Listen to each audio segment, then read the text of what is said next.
이 혈관 질환은요, 특히 60대 이상 70대 정도 되면 증상이 전혀 없는데도 70% 이상 꽉 막힌 경우가 있어요. 어느 순간 증상이 빡 나타나면 버티고 버티던 뇌세포가 그대로 도미노처럼 망가지게 되고 피떡진 게 폐 동맥을 막든지 돌이킬 수 없는 후유증을 만드는 경우가 있어요. 그래서 더 나빠지지 않도록 막는 거가 가장 최선인 경우가 많아서 혈액순환과 혈전 예방에 도움이 되고 혈관 건강을 지켜주는 음식 대표적으로 3가지. 첫 번째가 안녕하세요, 지식한상 구독자님. 저는 신경외과 전문의 이정표입니다. 질병의 대부분은 혈액과 혈관에서 시작이 된다고 하는데요. 혈관이라는 거는 우리 몸 전체에 퍼져 있잖아요. 결국에 혈관을 통해서 영양분이라든가 이런 산소 같은 것들이 각각 세포 안으로 운반되게 되는데, 그러면 어떤 질병이 생겼다는 거는 혈관을 통해서 공급이 안 되든지 아니면 공급은 되는데 그냥 정체되어 있는 경우에 질병이 생긴다고 할 수 있겠죠. 혈관이라는 건 심장에서 뿜어주는 압력에 맞춰서 얘가 부드럽게 늘어났다 줄었다 탄력을 통해서 각 조직으로 영양분들을 운반을 하는데, 이 혈관의 탄력이 떨어지면 어떻게 되겠어요? 혈액은 도는데 제대로 세포 안으로 들어가지를 못하고, 그러면 우리 심장 입장에서는 딱딱해진 혈관에 비해서 더 많은 힘을 줘서 뿜어야 하기 때문에 심장에 또 부담이 올라가면서 고혈압을 유발할 수가 있는 거고요. 우리가 흔히 3대 만성질환이라고 하는 게 고혈압, 고지혈증, 당뇨잖아요. 가장 마지막에는 혈관을 망가뜨리게 되는데, 우리가 어느 정도 규모가 되는 혈관이 망가지면은 관상동맥이라든가 경동맥 쪽에 문제를 일으킬 거고요. 그 외에 아주 미세한 혈관이 망가지게 되면 콩팥이나 망막 쪽에 혈관이 막히면서 질병들을 유발을 하게 됩니다. 막혀가는 혈관들을 방치해서 생기게 되는 끔찍한 일은요, 우리 신체 부위별로 보게 되면 제일 무서운 게 뭐예요? 딱 2가지죠. 심장하고 뇌에 있는 혈관에 문제가 생기는 게 제일 무서워요. 이 혈관 질환은요, 이게 70%가 넘어가면 그때부터 조금씩 증상이 생기는데, 이미 그때는 늦는 경우가 많다는 거죠. 뇌혈관이 70%가 막혔다. 그러면 우리 뇌세포는요, 정말 적은 양의 영양분으로 버티기 위해서 그렇게 중요하지 않은 것들은 안 하기 시작해요. 그러다가 어느 순간 증상이 빡 나타나면 버티고 버티던 뇌세포가 그대로 도미노처럼 망가지게 되고 돌이킬 수 없는 후유증을 만드는 경우가 있어요. 경동맥을 예로 들게요. 겉으로 볼 때는 전혀 모르잖아요. 손으로 만져도 모릅니다, 문제가 생겼을 때. 근데 여기를 초음파로 보거나 검사를 하게 되면 70% 이상 꽉 막힌 경우가 있어요. 연세 드신 분들, 특히 60대 이상 70대 정도 되면 증상이 전혀 없는데도 진료실에서 초음파 검사를 했을 때 한 30-40% 막힌 분들은 굉장히 흔하게 찾을 수가 있습니다. 겉으로 볼 때는 건강하죠. 이거 방치했을 때는 어떻게 돼요? 뇌경색이나 뇌출혈로 갑자기 발생할 수가 있는 거예요. 또 무서운 게 심장이라 그랬죠. 관상동맥도 마찬가지로 증상이 없습니다, 심하게 막힐 때까지는. 그래서 무서운 거죠. 이런 심장이나 뇌 쪽은 그래도 사이즈가 좀 되는 혈관들이고, 모세 혈관으로 되어 있는 기관들이 대표적으로 신장하고 우리 망막이에요. 작은 혈관들은 거의 마지막 순간에 망가지기 때문에 치료를 목적으로 한다기보다는 더 나빠지지 않도록 막는 거가 가장 최선인 경우가 많아서, 혈관이 막히는 거는 반드시 미리 발견을 하고 우리가 대처를 해나가야 됩니다. 혈전도 마찬가지죠. 혈전이라는 거는 주로 이제 정맥에서 발생을 해서 다리 쪽에 있는 심부정맥 같은 게 피떡이 진다는 거죠. 피떡진 게 다리 쪽에 있을 땐 별로 증상이 없어요. 만약에 그 피떡이 다리에 있는 어떤 혈관을 막으면 거기 국소 부위가 좀 붓고 빨갛게 올라오고 통증이 생기겠죠. 정말 무서운 거는요, 이 피떡이 날아가는 거예요. 폐로 올라가서 폐 동맥을 막든지 아니면 뇌로 날아가서 뇌에 있는 동맥을 막게 되면 곧바로 뇌경색이 생기니까 빨리 병원에 가지 않으면 뇌세포가 손상이 되니까 후유증이 남을 수밖에 없는 심각한 부작용을 낳을 수 있습니다. 혈액순환과 혈전 예방에 도움이 되고 혈관 건강을 지켜주는 음식 대표적으로 3가지 추천을 해드릴 거고요. 첫 번째, 등푸른 생선은 너무나 유명하죠. 오메가3입니다. 오메가3 지방산은 불포화 지방산이죠. 불포화 지방산이 우리 혈액 속에 많을수록 HDL이 올라가고 LDL이 떨어지는 걸로 돼 있어요. 중성지방 수치도 낮추는 걸로 돼 있고요. 물론 오메가3가 염증을 감소시켜서 혈관의 탄력을 유지시키고 혈전을 예방하는 데 탁월한 효과가 있습니다. 두 번째는 양파입니다. 양파 안에는 퀘세틴이라는 물질이 함유가 돼 있어요. 강력한 항산화 성분이에요. 이게 염증을 억제하고 혈관의 노화를 방지합니다. 특히 동맥경화 같은 혈관 내벽의 손상을 예방하고요. 혈관 자체를 깨끗하게 하는 좋은 성분입니다. 토마토는 라이코펜이라고 강력한 항산화 성분이 마찬가지로 있어서 혈관 벽의 염증을 줄이고요. 혈관의 산화 스트레스를 줄이는 걸로 돼 있어요. 또 라이코펜이 혈압 조절을 용이하게 해서 심혈관 건강을 보호하는 역할을 합니다. 혈관 건강 이외에도 예방할 수 있는 질병이 몇 가지 있는데요. 등 푸는 생선, 연어, 고등어, 정어리 같은 경우에는 오메가3가 뇌세포를 보호하기 때문에 알츠하이머 병과 같은 치매 위험을 줄이는 걸로 돼 있어요. 그리고 오메가3가 염증을 줄이잖아요. 무릎 같은 관절염 예방에도 효과가 있고요. 오메가3는 뇌 안쪽에 신경 전달 물질을 조절을 합니다. 뇌의 신경 전달 물질이 줄어들면 우리가 우울증이 생기는 거예요. 등 푸는 생선을 먹으면 신경 전달 물질이 활발하게 분비가 되면서 우울증 조절에도 도움이 되겠죠. 두 번째, 양파의 퀘세틴 성분은 항산화 효과가 좋다 그랬잖아요. 암을 예방하는 데 도움이 되죠. 특히 위암이나 대장암 같은 암 발생 위험을 줄이는 걸로 돼 있고요. 이런 일이 생기는 이유는 면역력이 강화되기 때문이고 아주 작은 걸로는 감기를 예방하는 데도 좋은 효과를 볼 수가 있습니다. 토마토 같은 경우는 비타민C가 암 예방도 해주고요. 전립선암, 폐암, 유방암 같은 위험을 낮추는 데 도움이 되고요. 되게 좋은 게 피부 노화 방지도 도움이 돼요. 이 라이코펜과 비타민C는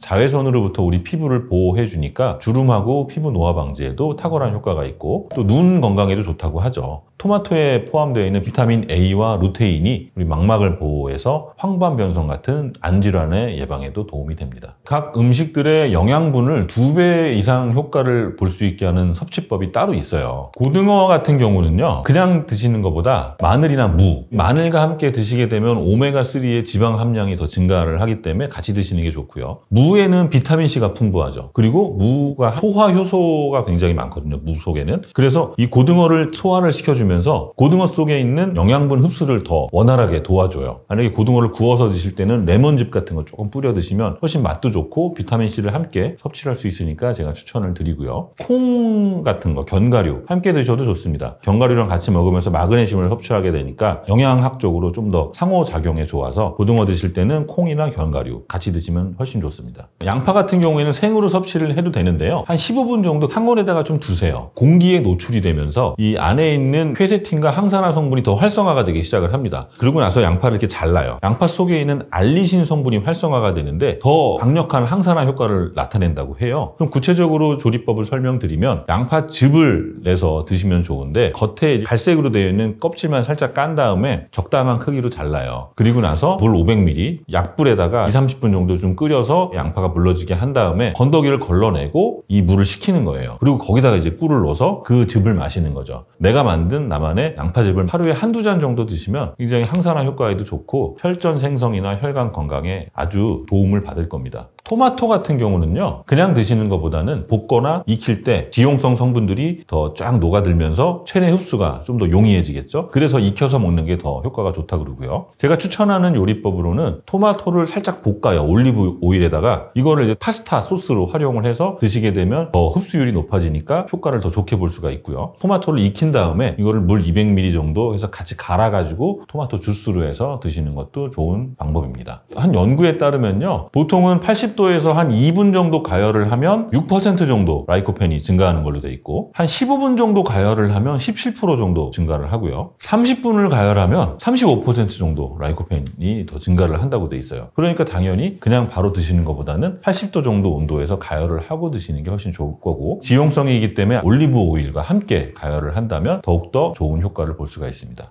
모든 음식은 과하면 좋지 않죠. 적당량 드시는 게 좋아요. 양파를 너무 많이 먹게 되면 속이 좀 더부룩하고요. 배가 좀 아프고 가스가 찰 수 있어요. 특히 생양파를 바로 드시게 되면 이게 위장에 자극이 되면서 위험이 있는 분들은 좀 속 쓰릴 수 있거든요. 속이 안 좋으신 분들은 생양파 바로 먹지 마시고 적당량을 즙을 내서 드시는 걸 추천을 하고요. 양파즙을 또 먹을 때는 공복에 먹게 되면 또 이게 속이 불편할 수가 있습니다. 그러니까 어느 정도 식사하시고 나서 양파즙 드시면 조금 더 편안하게 드실 수 있을 것 같아요. 권장 섭취량은 하루에 1개 정도만 좀 적당량 드시는 게 좋을 것 같습니다. 토마토는 콩팥이 좋지 않은 분들은 주의를 요해요. 토마토 안에는 칼륨이 많아요. 콩팥이 하는 역할이 이제 칼륨 같은 거 걸러내는 역할을 하거든요. 콩팥의 기능이 떨어지면 칼륨을 걸러내지를 못하니까 칼륨이 너무 많아지게 되는 그런 부작용이 생길 수가 있습니다. 칼륨이 과다하게 되면 심장박동에 이상이 생길 수가 있어요. 그리고 토마토가 몸에 좋다고 막 케찹 같이 가공된 거 많이 먹게 되면 케찹 안에는 나트륨 같은 게 좀 많겠죠. 그거 좀 주의해 주셔서 하루에 토마토 권장량은 한 중간 정도 크기로 1개에서 2개 정도가 적당합니다. 등푸른 생선의 주의사항은요, 오메가3가 풍부하지만 중금속 주의하셔야 돼요. 왜냐면 등푸른 생선 너무 많이 먹으면 수은이라든가 중금속이 몸에 쌓인다고 하잖아요. 과다 섭취를 했을 때 그런 게 생기고요. 특히 임산부 같은 경우에는 등푸른 생선 너무 많이 드시면 중금속이 쌓이면서 좋지가 않습니다. 그 다음에 통풍 환자, 고등어 안에는 퓨린하고 요산이 되게 많거든요. 여기에도 좀 주의를 요하셔야 되고요. 기름에 튀기는 조리법보다는 굽거나 찌는 방식이 조금 더 좋을 것 같고요. 권장 섭취량은 일주일에 2번 정도, 한 번 드실 때 반 토막 정도 드시는 걸 추천합니다. 혈관을 꽉 막는 최악의 음식들 있죠. 포화지방, 그리고 트랜스지방, 나트륨이 과다한 음식, 그리고 설탕이 과다한 음식들은 우리가 피해야 되는 식품들입니다. 대표적으로 피해야 되는 트랜스지방이 많은 음식이 패스트푸드죠. 튀김, 감자튀김, 치킨 얼마나 맛있어요. 그렇지만 혈관에는 좋지 않다는 겁니다. 그리고 이제 마가린 같은 거 있죠. 코팅이 돼 있거나 재료로 들어간 과자, 도넛 이런 거 좋지 않고, 가공식품들은 대체로 좋지 않다고 생각하시면 됩니다. 특히 초가공식품들, 우리가 마트나 이런 데서 사서 껍질을 까고 바로 먹을 수 있는 걸 초가공식품이라고 하잖아요. 그런 게 대부분은 혈관 건강에는 좋지가 않아요. 이런 음식들이 LDL을 올리고 HDL을 낮춰서 결국에 동맥경화를 유발하기 때문에 그렇습니다. 포화지방도 좋지 않죠. 구조를 보면은 안쪽이 꽉 차 있어요. 그래서 굉장히 안정적인 음식이에요. 안정적이라는 건 뭐예요? 상온에서 고체로 존재한다는 겁니다. 불포화지방산은 포화가 덜 돼 있기 때문에 불안정해서 상온에서 액체로 존재를 한다는 거고요. 고체로 된 지방이 내 혈관을 떠다닌다 생각해 보세요.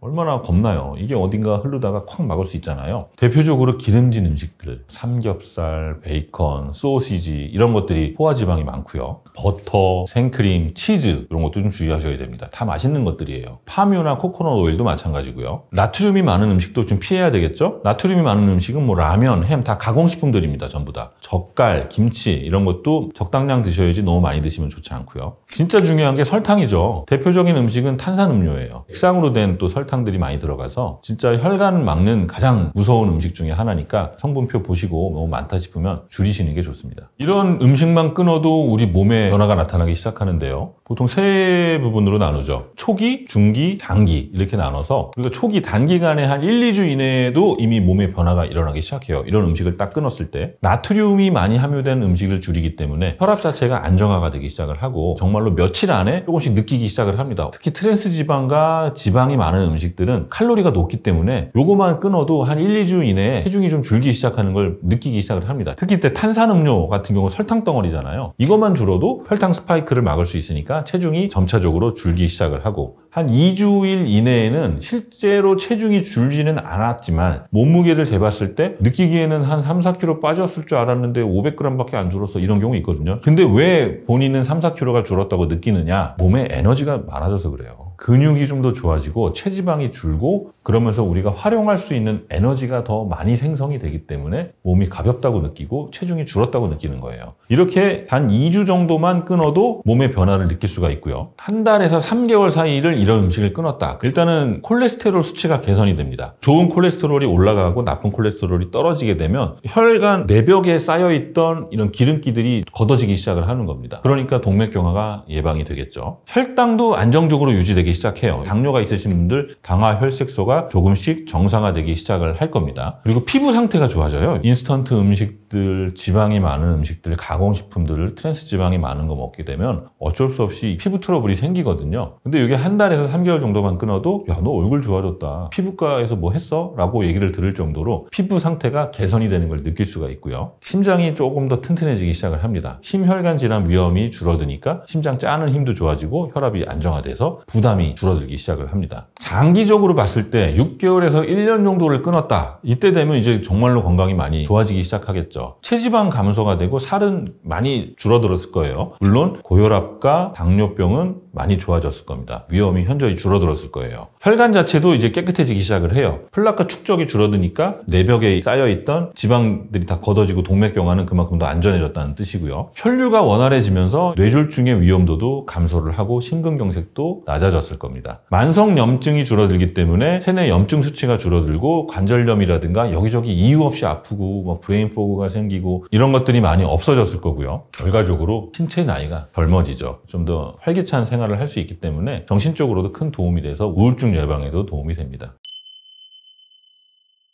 음식 섭취 외에도 혈관 질환을 예방하는 식습관은요, 어떻게 먹느냐도 굉장히 중요해요. 저는 추천하는 게 일단 음식은 천천히 드시는 게 좋아요. 빨리 먹게 되면 그만큼 우리 몸속에 흡수가 빨리 되니까 혈당 스파이크를 팍 올린단 말이에요. 천천히 먹어야 그만큼 포만감도 쉽게 느끼고 이 혈당 급상승을 막으니까 혈관 손상을 막을 수가 있어요. 한 번 입에 음식이 들어가면 꼭꼭 씹어서 한 20회에서 30회 정도는 씹어서 삼키는 게 좋고요. 그래도 여유 있게 한 20분 정도 시간을 들여가면서 주변 분들과 대화도 나누시고 천천히 드시는 게 좋습니다. 먹는 순서도 중요해요. 혈당 조절과 포만감 조절을 위해서 먹는 순서는 사실 정해져 있습니다. 제일 먼저 채소를 드시는 게 좋죠. 그 다음에 단백질을 먹고 그러고 나서 지방과 탄수화물을 드시는 게 좋아요. 이렇게 먹어야 혈당을 천천히 올리고 포만감을 유지시켜서 인슐린이 과도하게 분비되는 걸 막을 수가 있고 혈관 건강을 유지를 할 수가 있습니다. 이 그래프를 보시면요, 뭐를 먼저 먹느냐 그리고 빨리 먹느냐 천천히 먹느냐 이걸 가지고 비교를 해본 그런 논문이에요. 녹색으로 보이는 저 그래프가요, 정상 혈당 그래프예요. 빨갛게 보이는 저 부분이 혈당 스파이크가 온 겁니다. 똑같은 음식을 먹어도 어떻게 먹느냐에 따라서 저렇게 혈당 스파이크가 팍 칠 수가 있고요. 노말 글루코즈라고 써 있잖아요. 저렇게 정상 레벨로 혈당이 올라갈 수가 있어요. 어떤 거를 먹느냐에 따라서 혈당 피크를 치는지를 음식별로 나타낸 건데, 자, 노란색 보시면 코카콜라라고 써 있죠. 먹자마자 30분 이후에 혈당이 급격하게 올라가는 걸 볼 수가 있죠. 여기 녹색을 보시면 키드니빈이라고 되어 있죠. 콩이죠, 콩. 그래도 혈당을 좀 덜 올리는 거고요. 연어를 보시면 굉장히 재밌어요. 연어는 밑으로 이렇게 내려갔다가 올라가는 게 보이죠. 이미 배 안에서 혈당 조절이 어느 정도 되는 상태니까 혈당 피크를 줄일 수 있다는 겁니다. 이렇게 먹는 순서만 잘 조절을 해줘도 우리 혈당이 한 30에서 40% 정도는 낮출 수가 있고요. 실제 비만 환자분들한테 먹는 순서만 바꾸게 했더니 식이섬유하고 단백질을 먼저 섭취한 그룹에서 체중 감량과 혈당 조절이 훨씬 좋았다는 연구들도 많습니다.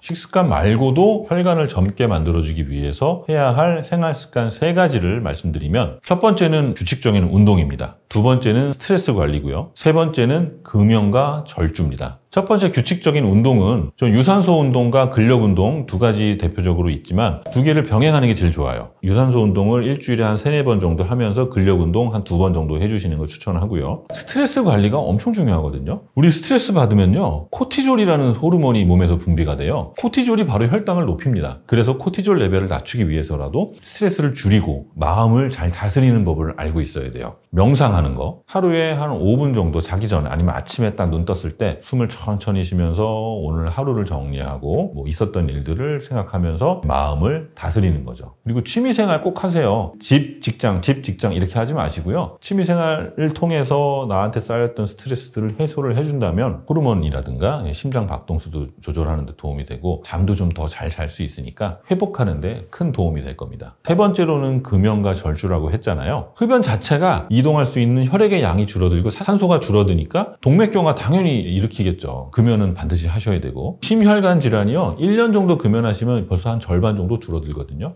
음주, 그러니까 절주죠. 과도한 음주는 당연히 혈관 건강에 좋지가 않아요. 남성 같은 경우에는 한 2잔, 여성 같은 경우에는 1잔 정도 하시는 게 권장이 되고요. 너무 자주 하지는 마세요. 일주일에 한 번 뭐 그 정도 하시는 게 좋지, 거의 매일 드시고 이건 좋지는 않습니다. 아프지 않고 오래 살기 위해서 기억해야 할 한 가지, 딱 한 단어로 요약을 하면요, 균형이에요. 균형. 여러 곳에 적용을 할 수가 있겠죠. 예를 들어 원푸드 다이어트가 몸에 좋대, 그래서 그것만 계속 드시는 거예요. 그게 아니고 다양한 식단을 먹으면서 뭐 몸에 좋다는 거 조금 더 드시고 이렇게 하는 거죠. 너무 막 한쪽에 치우쳐서 운동하는 것보다는 밸런스를 맞춰서, 균형 맞춰서 운동을 하시는 게 좋고, 당연히 스트레스와 마음도 균형이 맞아야 되겠죠. 수면도 적절하게 균형을 맞추고, 사회적인 활동도 적절하게 균형을 맞추는 게 좋습니다. 좋습니다. 거창한 큰 계획을 세우고 한다기보다는 당장 실천할 수 있는 아주 작은 것부터 하는 게 되게 좋아요. 그래서 예를 들어서 운동을 10분만 한다. 그거를 함으로써 여러분들의 혈관 건강은 점점 좋아지기 시작하는 거고, 최소 조금이라도 한 접시라도 일단 먹기 시작한다. 싫어도 일단 요거 밥 먹기 전에 요거 하나 먹고 시작한다. 그거만 실천해주면 여러분들의 건강이 한 1년 후, 2년 후에는 훨씬 좋아져 있다는 거죠. 그런 작은 것만 실천해도 큰 변화를 가져올 수 있을 겁니다.